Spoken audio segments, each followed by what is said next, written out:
सर्वांना श्री स्वामी समर्थ. तर बघा, आयुष्याच्या प्रवासात कधी कधी आपल्याला वाटतं सगळं काही संपलेलं आहे, मन मात्र खचतं, डोळ्यातून पाणी येतं. असं वाटतं का आता पुढे काहीच शक्य नाही. पण तेव्हा आपण स्वामींच्या पायाशी बसून एकदा मन मोकळं केलंच ना, तर सगळा भार मात्र हलका होतो. कारण स्वामी कधीही आपल्याला एकटं सोडत नाही.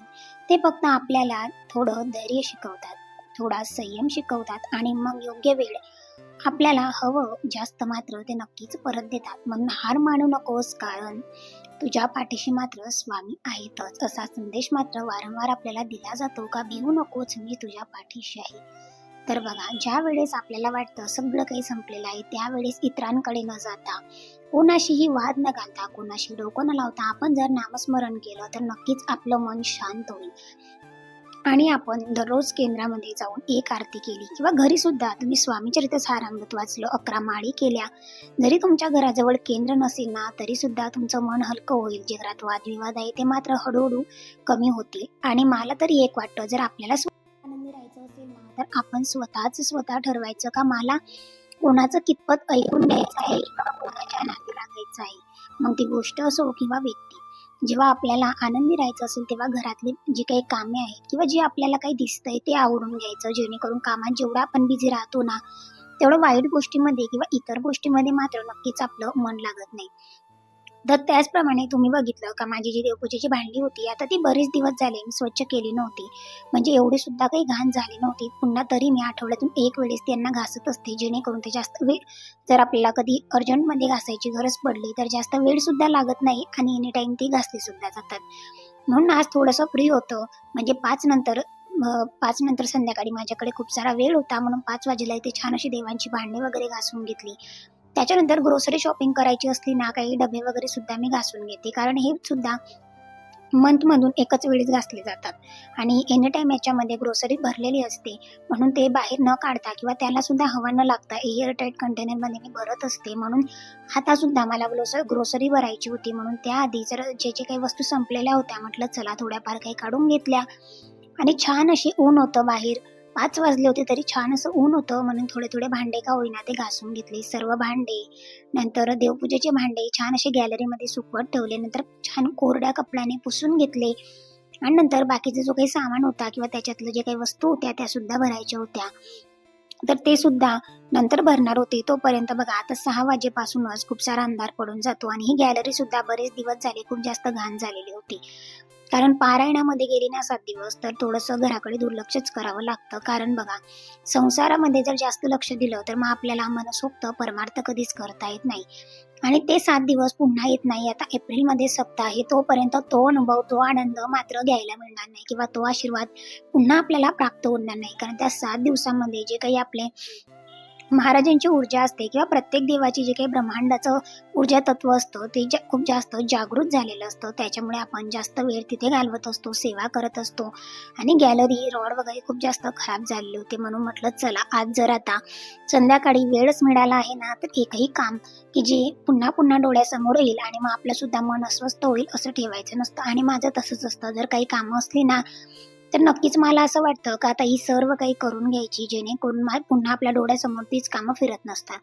म्हणून कांदे सुद्धा छान असे साफ करून घ्यायचे होते. कांदे सुद्धा संध्याकाळी साफ केले. 1-2 कांदे खराब झाले होते, ते सुद्धा पिकले. कारण जास्त कांदे अजिबात खराब होत नाहीत, कारण मी गावाकडून आणते आणि गावाकडून आणलेले कांदे हे आपले शेतातले असतात, छान असतात, ओरिजिनल खताचे असतात, त्याच्यामुळे ते कधीही खराब होत नाही. म्हणून 1-2च खराब झालेले निघाले, पूर्ण बाकी स्वच्छच होते कांदे. मग त्यांना व्यवस्थित साफ करून घेतलं, तिथे सुद्धा व्यवस्थित असं पुसून घेतलं. संध्याकाळीच झाडांना थोडं पाणी जे काही होतं ते टाकून दिलं. गॅलरी पूर्ण घासून घेतली, भिंती वगैरे अजिबात असं काही ठेवलं नाही की जेणेकरून ती धूळ पुन्हा त्याच कपड्यांवर उडेल. नंतर छान असं क्लीन केलं. आणि बघा, आता गॅलरी तुम्ही लास्टमध्ये बघा इतकी छान दिसते ना. आणि इथे कसं, मी माझा बराचसा वेळ टाइम स्पेंड करत असते, बसत असते. आपण शेंगा वगैरे फोडतो किंवा भाजीपाला निवडतो, तेव्हा सुद्धा गॅलरीचा उपयोग होतो. आणि नाही झाला तर मग काय, तरी सुद्धा स्वच्छता असायलाच हवी. मग ते घर असो, गॅलरी किंवा किचन, जिथे आपण वावरतो आहे ना, त्या पूर्ण घर आपलं स्वच्छ असलं पाहिजे. आणि अशा पद्धतीने जर तुम्ही छान क्लिनिंग केली ना, तर कोणीही आल्यावर म्हणतं का वा, तुझ्या घरामध्ये किती छान लागतंय. पण ते छान लागण्यासाठी त्याच्या मागची जी काही मेहनत आहे ना, ते मात्र आपल्यालाच माहिती असते. दिवसभर याच कामांमध्ये आपण बिझी असतो आणि ह्या कामांमध्ये जर आपण बिझी राहिलो किंवा गॅलरी किंवा छोटी-मोठी भांडी घासत राहिलं, व्यवस्थित अशी क्लीनिंग केली, तर नक्कीच घरामध्ये सुद्धा फ्रेश वाटतं. आणि काय होतं, आपलं सुद्धा डोकं रिकाम्या कामात चालत नाही. आपल्याला सुद्धा अजिबात वेळ मिळत नाही. मग तो आपला संसार, आपला परमार्थ यामध्येच आपण पूर्ण काही वेळ मात्र घालवत असतो. इतरांशी बोलण्यासाठी सुद्धा आपल्याकडे वेळ उरत नसतो.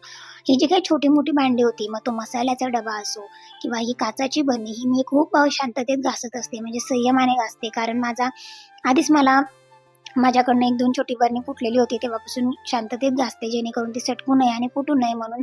जे काही काचेची भांडी होती ती सर्व आज घासून घेतली. छोट्या-छोट्या काचेच्या बरण्या, नंतर बाकीचं जे काही मीठ भरण्याचे छोटे-छोटे होते बाउल ते घासले. नंतर ही मोठी मिठाची बरणी आणि ह्या काचेच्याच म्हणजे काचेच्याच बरणीमध्ये शक्यतो मीठ भरायचं. मीठ स्टील किंवा प्लास्टिक असं कोणत्याही डब्यात भरू नये. तर काचेच्या डब्यामध्ये भरण्यामागचं एक छान असं रहस्य आहे. म्हणून काचेच्या डब्यात भरावं आणि सुरुवातीला थोडी सवय नसते आपल्याला काचेचे बाउल्स किंवा डबे वापरायची, तर शांततेत उचलून घेता येतात. आता मी जेव्हापासून इथे शिफ्ट झालेली आहे, तेव्हापासून मी सुद्धा काचेच्याच डब्यामध्ये वापरते. नंतर ज्या काही गोष्टी होत्या छोट्या-मोठ्या त्या भरून घेतल्यानंतर साखर काढलेली होती. साखरचे डबे सुद्धा खूप घाण झालेले होते. तेलाचे छोटे-छोटे बाउल होते ते सुद्धा खूप घाण झालेले होते. नंतर मसाल्याचा डबा, साखर पावडर, कारण ज्या वस्तूंना आपण डेलीमध्ये हात लावतो ना, त्या बऱ्याचशा खराब झालेल्या होत्या. इथे तेलाची हे सुद्धा खराब झालेला होता डबा. पण त्याच्यामध्ये बरंचसं तेल होतं. म्हटलं पुन्हा ते संपलं ना का त्या दिवशी छान असं घासून घेईन. तर अशा छोट्या-मोठ्या वस्तू छान घासल्या आणि जर आपण स्टोअर सुद्धा केल्या किंवा लावून घेतल्या, तर अगदी असं वाटतं एकदम वेगळं आणि प्रसन्न वाटतं. आणि मध्ये झालं असं का 7 ते 8 दिवसामध्ये खूप घाण हात त्यांना लागले. अजिबात म्हणजे होईल तसं लक्ष मला घराकडे देता आलेलं नाही आणि मी दिलं सुद्धा नाही. कारण आपण जर पूर्ण लक्ष घरामध्ये, जर आपलं मन जर घरामध्येच राहत असेल, तर मग देवाच्या ठिकाणी जाऊन सुद्धा काहीही परिणाम होत नाही किंवा आपण केलेल्या सेवेचं पडतर मात्र कमीच मिळतं. पण मनापासून जर एखादी गोष्ट केली किंवा सेवा केली, तर नक्कीच आपल्याला अनुभव सुद्धा येतात. आणि त्याच पद्धतीने मी अजिबात इकडे लक्ष दिलं नव्हतं. म्हणून ज्या काही गोष्टी आता खराब होत आहेत, त्या थोड्या-थोड्या का होईना आपण छान असं क्लिनिंग करते. आणि असं मात्र आपलं सगळ्यांचंच बिझी रुटीन असावं. जर तुम्ही असं बिझी रुटीन ठेवलं ना, तर नक्कीच तुम्हाला जगाशी कमी संपर्क आणि आपल्या आयुष्याची जास्त संपर्क करता येईल. हॅलो, नमस्कार. मी गायत्री बल तुमच्या सर्वांचे अगदी मनापासून स्वागत करते आपल्या यूट्यूब चॅनल. तर तुम्ही बघितलं का संध्याकाळी मी 5 वाजेपासून लागलेली होती, तर आता रात्रीचे 7:30 होत आहेत. तोपर्यंत जी काही कामे माझी ठरलेली होती ती छान अशी क्लीन करून झालेली आहेत. भांडी वगैरे किंवा जी काही स्वच्छतेची कामं होती, क्लिनिंगची कामं होती, छान अशी झालेली आहे. त्याच्या पुढचं काम आहे ते म्हणजे आता देवघरामध्ये क्लिनिंग वगैरे तर करायची नाही, ऑलरेडी क्लिनिंग होत असते. बट त्यासाठी देवघराचं कापडे वस्त्र वगैरे मला चेंज करून घ्यायचं आहे. तर म्हटलं चला संध्याकाळीच करून घेते, जेणेकरून उद्या सकाळी देवपूजेलासुद्धा घाई होणार नाही आणि छान अशी देव पुन्हा आपल्याला आता लावता येईल व्यवस्थित. तर चला आता. तर तुम्ही सुद्धा बघितलं का सगळी कामं आवरून झाली होती. संध्याकाळी छान वस्त्र वगैरे चेंज केलं, पूर्ण देव वगैरे व्यवस्थित लावून घेतले, जेणेकरून उद्या सकाळी देवपूजेमध्ये अजिबात घाई होणार नाही. सो तुम्हाला आजचा क्लिनिंग ब्लॉग कसा वाटला नक्की सांगा. ब्लॉग आवडला तर एक लाईक नक्की करा. तुम्ही जर नवीन असाल तर सबस्क्राईब करा.